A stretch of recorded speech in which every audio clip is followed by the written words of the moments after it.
काँग्रेसचे नेते आणि विधान परिषदेचे उपसभापती माणिकराव ठाकरेंनी विरोधकांच्या बैठकीला उपस्थिती लावल्यामुळे आश्चर्य व्यक्त केलं जात आहे। रश्मी पुराणिक आपल्या प्रतिनिधी आता आपल्यासोबत आहेत। रश्मी, नेमका प्रकार काय घडला? विचार आपण बघतोय की आज जी विरोधी पक्षनेत्यांची बैठक होती त्यामध्ये माणिकराव ठाकरे जे आधी आता विधान परिषदेमधले नेते होते, आमदार होते आणि त्यांनी त्या बैठकीला उपस्थिती लावली। अर्थात ते उपसभापती आहेत, त्यामुळे एकूणच त्यांचा जो फोटो आहे बैठकीला उपस्थित असण्याचा तो आल्यानंतर राजकीय वर्तुळात चर्चा सुरू झाली की या बैठकीला उपसभापती म्हणून ते कसे उपस्थित राहू शकतात। काँग्रेसला ह्याबाबत विचारलं असता सांगण्यात येत आहे की ते बैठकीला उपस्थित नव्हते, ते फक्त बैठकीच्या आधी येऊन नेत्यांना भेटून गेले। परंतु एकूणच प्रश्न असा उपस्थित होतो की बैठकीला ते आलेच कशाला होते आणि त्या फोटो नंतर चर्चेला सुरुवात झाली आहे की जे उपसभापती आहेत ते पदावर असताना विरोधी पक्षांच्या बैठकीला कसे काय आले। आता आपल्यासोबत माणिकराव ठाकरे स्वतः आहेत, आपण त्यांच्याकडून जाणून घेऊयात। माणिकरावजी, तुम्ही त्या बैठकीला गेला होतात का आणि तिथे काही चर्चा झाली का? काय तुमचं स्पष्टीकरण आहे? त्यामध्ये विरोधी पक्ष नेते राधाकृष्ण विखे पाटीलजी यांच्या घरी मी गेलो होतो आणि त्या ठिकाणी बैठक चालू होती। प्रश्न असा आहे की कुठेही उपसभापती किंवा सभापतींनी पार्टी लेवलला हे जाऊ नये किंवा असं काम करू नये अशातलं कुठेही काही हे नाही आहे, नियम नाही आहे। तर तरी पण मी कुठल्याही निवेदनावर माझी कुठली सही नाही आहे किंवा मी त्या मीटिंग मध्ये उपस्थित होतो, परंतु त्या मीटिंग मधला भाग म्हणून कुठेही माझा सहभाग नव्हता। बरं, पीठासीन अधिकारी तुम्ही आहात, या सगळ्यामध्ये नैतिक दृष्ट्या तुम्हाला ते योग्य वाटतं?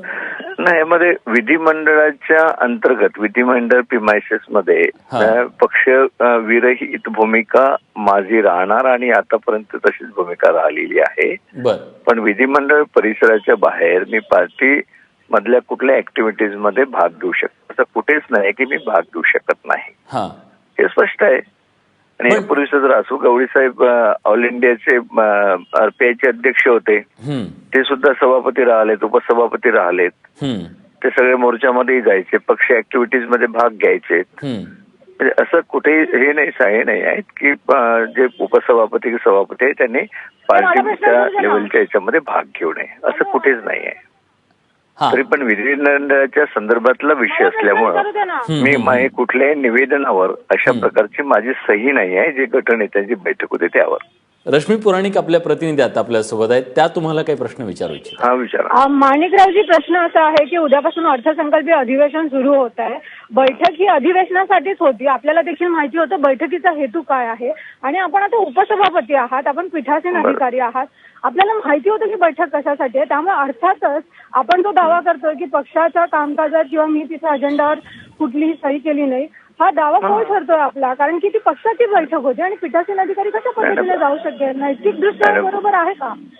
आमचे राधाकृष्ण विखे पाटीलजी यांनी बोलावलं होतं, सर्वांना प्रमुखांना बोलावलं, त्या ठिकाणी त्यांनी जेवण सुद्धा ठेवलं होतं, मला बोलावलं। परंतु ज्या जे पक्ष प्रमुख होते त्या सर्वांनी सही करून मुख्यमंत्र्यांना जे निवेदन दिलं त्यावर माझी कुठेही सही नाही आहेत की मी कुठे त्यामध्ये सहभागी झालो नाही। त्यांचं म्हणणं जे आहे पक्ष लेवलला त्यांनी त्यांचं म्हणणं मुख्यमंत्र्यांसमोर मांडलेलं आहे। सर, अगदी बरोबर आहे, परंतु आपण जेव्हा उपसभापती पदावर आहात, आपण त्याची शपथ घेता, त्यानंतर पीठासीन अधिकाऱ्यांनी अशा पद्धतीने जी बैठक खरं तर अधिवेशनाबाबतच आहे त्या बैठकीला उपस्थित राहणं हे कितपत योग्य आहे? तुम्ही जरी त्यावर सही नसेल केली तरी? म्हणजे सही नाही केलीत म्हणजे याचा अर्थच ते की त्या बैठकीला माझी संमती किंवा ते सगळे विषय जे आहेत ते मी मांडलेले नाही आहेत, हे उघड होतं। आणि माणिकरावजी, दोन गोष्टी आहेत। एका बाजूला तुम्ही असं म्हणताय की मी त्याच्यावर सही केलेली नाही, दुसऱ्या बाजूला तुम्ही समर्थनही करताय की अशा प्रकारे तुम्ही करू शकता। तुम्हाला वाटतं का की आपलं काहीतरी चुकलंय? नाही, माझं काही चुकलेलं नाही। तुम्ही दोन वेगवेगळे प्रश्न विचारतायत।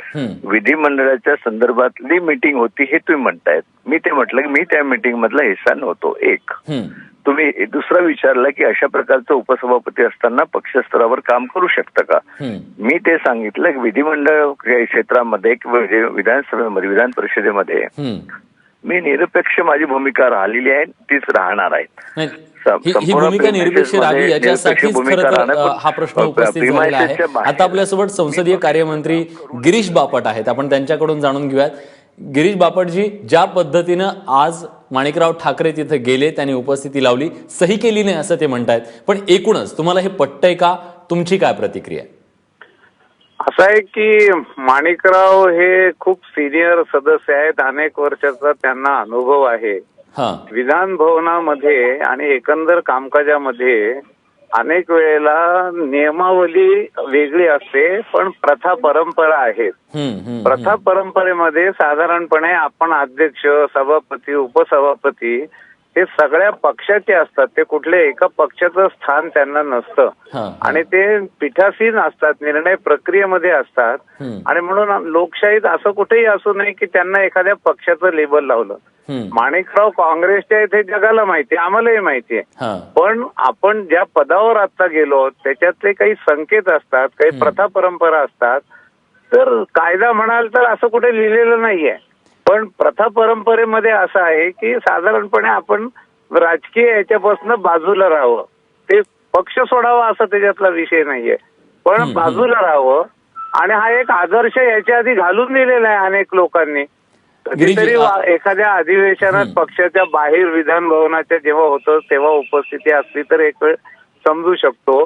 पण मला असं वाटतं की इथे विधानसभा आणि विधान परिषदेची रणनीती ठरवत असताना ह्यांची भूमिका त्याच्यात पूर्ण वेगळी आहे. ते न्याय देणारे आहेत, न्याय मागणारे नाही आहेत. आम्ही जे सगळे बसतो त्यामुळे मला असं वाटतं की कायद्याच्या चौकटीत एखाद्या वेळेला चूक नसेल, पण नैतिकतेमध्ये असं पीठासीन अधिकाऱ्यांनी जाणं हे आजपर्यंत परंपरेला कधी नव्हतं आणि ते असू नये असं मला वाटतं. नक्कीच तुमचा जो प्रश्न आहे तोच त्यांना विचारूयात. प्रथा परंपरा जे आहे, जे संकेत आहेत ते धुडकावले गेले, पायदळी तुडवले गेले, हा त्यांचा आक्षेप आहे. तुम्हाला काय म्हणायचं माणिकरावजी?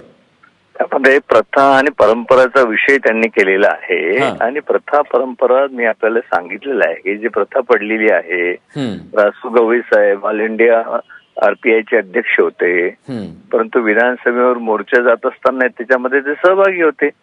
त्यावर चर्चा सुद्धा अनेक वेळेला झाल्या हाऊसमध्ये. इतकंच नाही, शिवाजीराव देशमुख साहेब हे CWCचे मेंबर होते. हे तर सर्वांना प्रथा परंपरा हे आहेतच ना. आणि आज काही वेगळी तशा प्रकारची भूमिका घेणे ठीक आहे, मान्य करतो की विधिमंडळाच्या नाही, प्रश्न तो नाही. विधिमंडळाच्या संदर्भामधल्या ज्या चर्चा होतात किंवा ज्या चर्चेमधून आपला सहभाग घ्यायचा असतो, मी कुठल्याही याच्यावर माझी सही नाही, जे काही निवेदन आहे त्याच्यावर मग माझा सहभाग असण्याचा विषयच कुठे येतो. त्यामध्ये पक्षाच्या संदर्भामधल्या जी भूमिका आहे त्यांनी सांगितलं की असे कुठे काही हे नाही आहेत, नियम नाही आहे की पक्षामध्ये पण आपण हे करू नये म्हणून. पक्षाची भूमिका माझी कायमच राहणार आहे. माणिकरावजी, तुम्ही आज तिथे बैठकीला गेलात, त्या बैठकीला गेल्यामुळे खरं तर हा प्रश्न निर्माण झालेला आहे. तुम्ही उद्यापासून अधिवेशन सुरू होत आहे आणि प्रथा परंपरानं कुठेतरी धक्का लागला, हा त्यातला मूळ आक्षेप आहे. पक्ष तिथं आला म्हणून तुमच्यावर आक्षेप घेतला गेलाय.